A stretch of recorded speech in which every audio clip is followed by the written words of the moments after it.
Hi, welcome to the podcast Guns and Coffee. I'm your host, Saeed Bumdad, and this is a podcast where we discuss all things related to firearms, your personal protection, and the coffee culture. Today, we have a special guest. It's Lil Bianchi. She's a power lifter and strength coach, and we're just going to be delving a little bit into what Lil does for a living and also her experience with regards to firearm ownership and the likes thereof. Um, we find that we are in a unique place in South Africa at the moment where elections are coming up next year. There's a lot of concern regarding, once again, personal security, and there's uncertainty regarding crime. And hopefully today we'll give you a little bit of insight into what you can do to become a harder target and to protect yourself and your loved ones, and the importance of being aware of your environment and situations that you find yourself in. But a little bit, we'll discuss that a little bit later, but let me first talk to Lo about what she does and her experience with firearms. Welcome, Lo. Thank you so much for having me. It's good to be here. We finally get to sit down and Have a chat. have a chat. Just tell us a little bit about who you are and how did this powerlifting start, your journey, because especially in South Africa it seems a little bit strange. You said ladies and powerlifting, you normally equate that to these big guys doing strength training and powerlifting in the Olympics, and I always think of the Bulgarian guys and these massive. And when you think of females doing powerlifting, you think of those shot put athletes, and you don't look anything like that. So, how did you get involved in powerlifting? So I like that you said that, because it's a perception that I'm really trying to change and get people to understand about powerlifting. So I'm a strength and conditioning coach. I've been working professionally with high-level athletes for almost 15 years now in the realm of strength, powerlifting, weightlifting, strongman. I work with MMA fighters, boxers. As a strength coach, what I do is I build that foundational strength that any athlete needs to perform better. Obviously, I train myself, and I kind of fell into powerlifting. I was deadlifting in the gym one day, and I was about 46 kilos at the time, and I deadlifted 140. And someone came up to me and said, "That's quite impressive." I just thought that's what girls my size did. I didn't realize that it was anything spectacular. I was invited down to a powerlifting comp 2 weeks later, which I attended. Had no experience, no idea what the rules were, what the expectations of me were. I unofficially broke a world record in that competition, and then I was just hooked. At the time, in that competition itself, there were only 7 females competing then. This is back in 2013. So I've kind of devoted my time and my life to empowering women through strength and showing women that strength doesn't mean brawn and bulk. Yes. Strength comes down to, strength is a skill, it's an ability, it's a mindset. Needless to say, our national championships last year, we had over 65 women. Wow. So that's a lot of growth from 2013 in a sport that's in its fetal stages in this country. People don't have a good understanding of, like you said, the perception of it is brawn and bulky, and people don't, I think that's what women fear. A male-dominated sport, a male-dominated industry. There's been so many barriers to entry for me in the sport, but I'm really trying to just create a lot more awareness around strength sports and just encourage more women to get involved, because I know how it's changed my life so much. What made you get into firearms? Okay, so Where did that? Because similarly with industry like yourself, powerlifting, a lot of ladies tend to go more towards the softer stuff, the cardio, the treadmills, the aerobics and that. And I find in the firearm industry as well, it's predominantly, I would say 90% male dominated. And firearms are generally not associated with females, they feel it's not for them. What brought you to get into the world of firearms and decide to go on and buy one for yourself? So I've always been very independent, and not just that, I felt like I needed to be my first line of defense. I think far too many, and I'll say this, far too many women are reliant on whether it's their partners, whether it's the security systems, whether it's the policing in our country or whatever it is.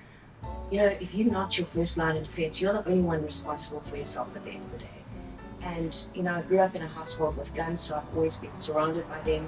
My ex-husband at the time had a weapon, which is when I got mine a few years ago. But I was always questioned if an intruder had to come into my home, something had to happen to him, and I don't have a weapon, and I'm now the only one left in that environment. I am my last resort. I am my first line of defense. How can I not take more responsibility or more accountability for myself? And I needed to empower myself with that. Like I said, I was very comfortable around weapons because I did grow up in them, but it's something that I really wanted to empower myself with and take more control of. And you said now what 95% of gun owners are male. I think that 95% of gun owners should be female. We are the ones who are we are the ones who are in these situations where we are the weaker sex, we are easy targets. Why are we not doing more to protect ourselves? Why are there more men who own weapons than women? Why is that? I think we make a very, very valid point. I think it's, we don't have physical strength like men do. So, the majority of us women. Not in your Even case. so, even as a powerlifter, I'm not going to be able to hold someone of your size off me. Yeah. Look, we've just come through, I think, August now, which was always the Yes. August campaign, and I see it every year. With all due respect to the different organizations that are out there for gender-based violence, and I find most of these campaigns that are run today are generally post-traumatic kind of campaigns. But there's nothing really being done proactively. And I think the problem really is the fact that firearms in this country, and maybe you can tell me about your experience when you went into a gun shop, generally associated with two things. One, like we say, it's a very male-dominated, macho industry where the barrier to entry is quite great for a typical female to walk into a gun shop. Very intimidating. It's intimidating. It's not friendly. It's not like you're walking into your Woolies. Yeah. You understand? So they tend to shy away. Maybe there are a lot of females out there that have considered getting a firearm, but the experience going into a particular gun shop with their partner or friends, kind of put them off. And then the other barrier is that we find that the firearm, which is essentially a tool, is associated, unfortunately, with crime and criminals. So that negative connotation is attached to that particular tool, which rightfully so, firearms are meant to do a certain job. Okay, and firearms are there to essentially destroy and kill. It's a tool built for that. But similarly, you could say things about knives, fire. It's really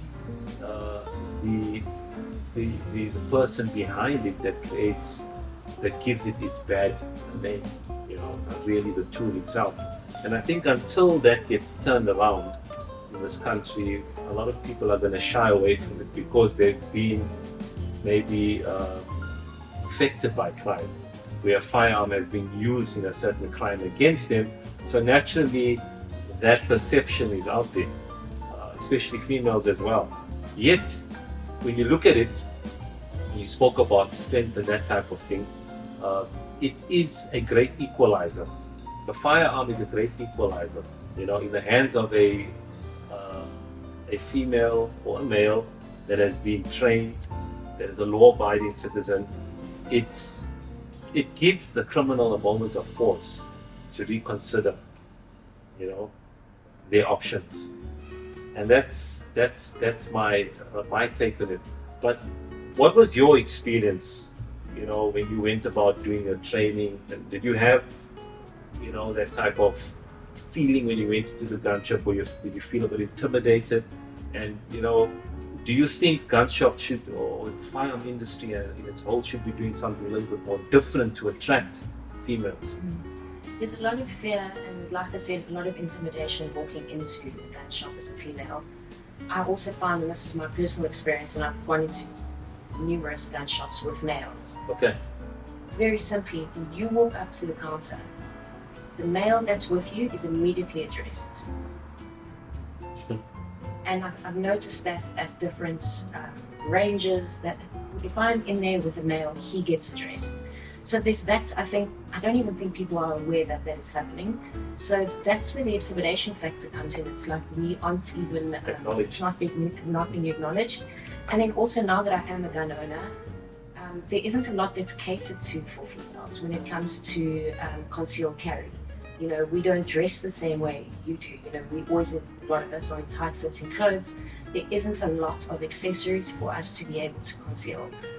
I know that there is in the US, there's a huge market for female carry. Yes. Yeah, so those are some of the big things with regards to barrier to entry with actually getting licensed. Even my male friends that I speak to now, 95% of the friends that I keep all carry weapons. But the barrier to entry for those that don't is the time frame and the waiting. You know, I know a lot of people during the insurrection, everyone was in a hurry to get their license after that. Yes. As soon as they heard that there was that 9-month period, and that's nobody's fault, that's just the way it is. People aren't persistent with the application process. If you want to get it done, be patient, get through the process. It's actually very easy. Getting your competency is easy. It's an easy exam. Passing your competency is easy. And then you just got to apply and wait.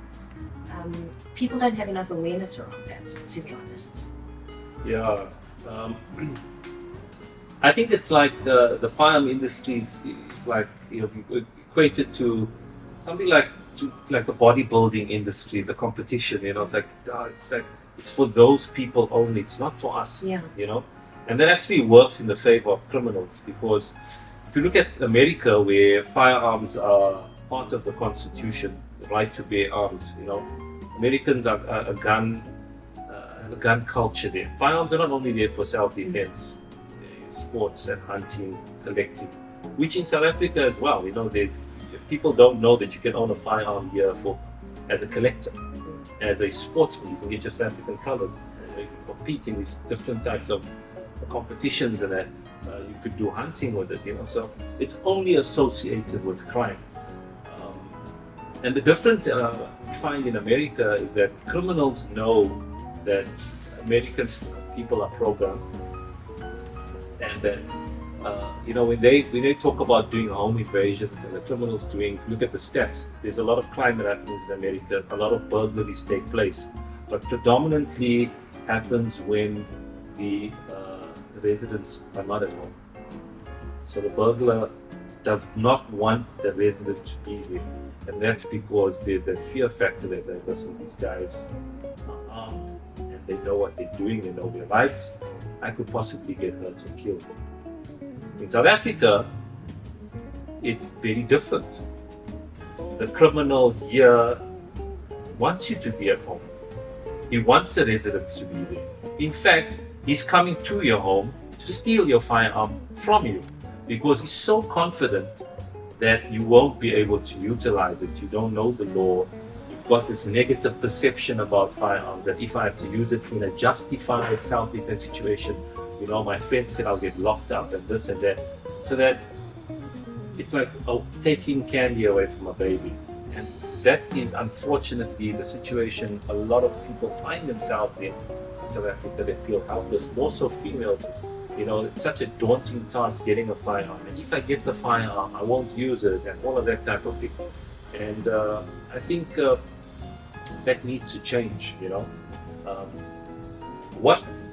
Until it changes, we're not going to see a difference with the crime. Since owning a firearm, maybe you can tell us, has your life changed in any way in terms of your sense of security, vulnerability? Do you feel more confident?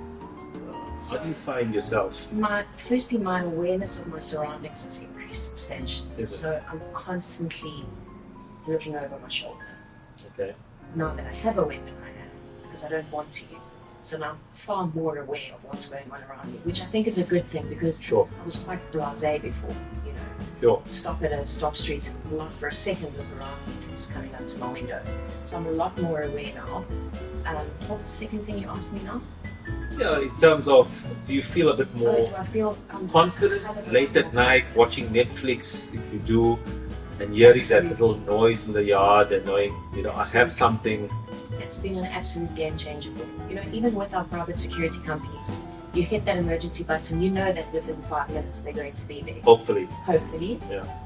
But I feel confident in the 5 minutes that I have on my own. I'm never going to run into trouble. I'm still going to respond. If an invader had to come into my home, I'm still going to respond in the exact same way. Lock my bedroom door, climb inside the cupboard, get underneath the bed, whatever the case is. But now I have a weapon with me. So I'm not going to run into a situation. I just have this increased feeling of, like you said, confidence, security. It's been an absolute game changer for me. And I will not leave a room without it. If it's not on me, I feel like I'm not wearing pants. So there's no way I go without it. I'm carrying it with me at all times. I'm not one of these people that believe it needs to stay in my safe at home, because who's got time to get to their safe if you're in a situation? So when I'm driving, it really has improved my confidence, my feeling of self-awareness. It's been one of the best things I ever did. I think one of the things we can all agree on is that everybody wants to have that feeling, that sense of security, especially as well. If you look at the average woman in South Africa and you think how many times a day she thinks of security, of personal security, from the time she leaves her home, she doesn't have the sense of security at home. Firstly, we've got domestic abuse that's happening, but from the time she leaves her home, jumps in the car, at the robot, in the wall, females in general have this sense of vulnerability. Okay, and I think there needs to be a basis where, before people get involved in firearms, they need to start with, like what you said, having a sense of awareness, situation awareness of what's currently happening in this country. Crime is not going anywhere. It's not going to ever leave. That is a fact. That might go down a bit. The stats, it might go up. But criminals are going to be doing what they do. That is a fact. It's not going to change. And the problem we find with a lot of people in South Africa is the blame game that they play. And crime is a pandemic. COVID has come and gone. We're still living in a crime pandemic. But we're still playing the blame game. We're blaming the government, we're blaming the apartheid regime that happened, poverty, etc., etc. These are things that we cannot change. And the only time we're going to see a change, I feel, in this country with regards to crime, specifically with personal security, crime against, talking about hijackings and home invasions, and crime against everyday people, is when everyday citizens start taking responsibility for their personal security For themselves. Okay, and that doesn't necessarily mean at the very outset run out and go buy a crime, but it means being situationally aware. And so it brings me to my next point, and I think you've already touched on it, that prior to you owning a firearm, you were very blasé about your surroundings.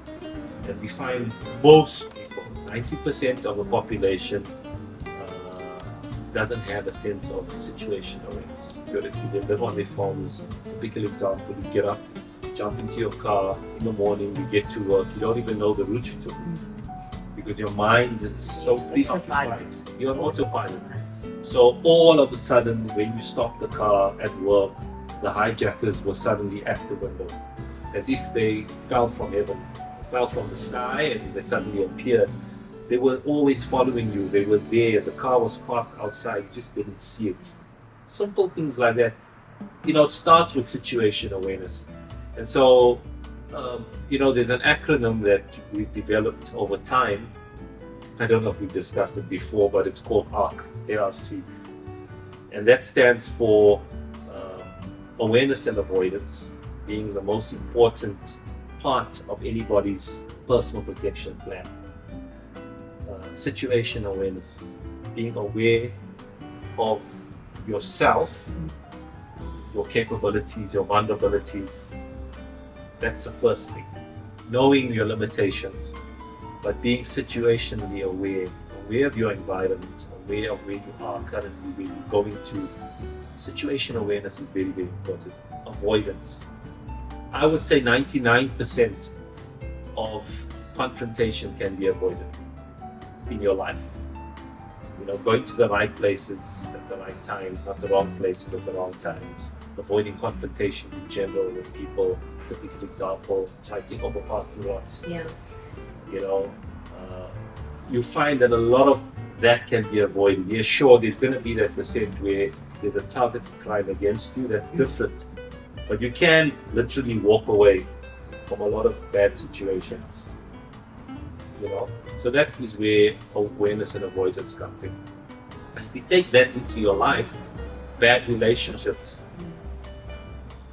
where you find that you might have to actually walk away from a situation instead of getting involved in a confrontation. Just avoid the conflict. Avoid the conflict. And I'm talking about even though you might be armed, even though you might be empowered, even though you might feel that you've got a situation under control and you can physically stop something or get into this confrontation, you rather walk away. The second acronym is R, and that stands for run away and escape. There's no medals in real life for dead heroes. So you spoke about, a typical situation at home. You said you barricade yourself and lock yourself in a room, have a safe room. I'm talking about a home invasion, not run towards danger. It's not the movies, even though you're armed. So you always seek to escape and avoid situations. Run away, drive away. And you find, if you think about your daily routine and situations that you have found yourself in your life, where you could have actually literally run away. People don't do that. They tend to be frozen in a situation. And lastly, C will be the confrontation, the conflict. We always seek to avoid that, but there are going to be situations, and God forbid that every day people would find themselves in where you're going to have to confront, combat within the confines of the law, obviously. But I think the issue here, the problem here is, one of the main issues here is people don't know their self-defense rights. Women, men, whoever, don't know what their rights are with regards to self-defense.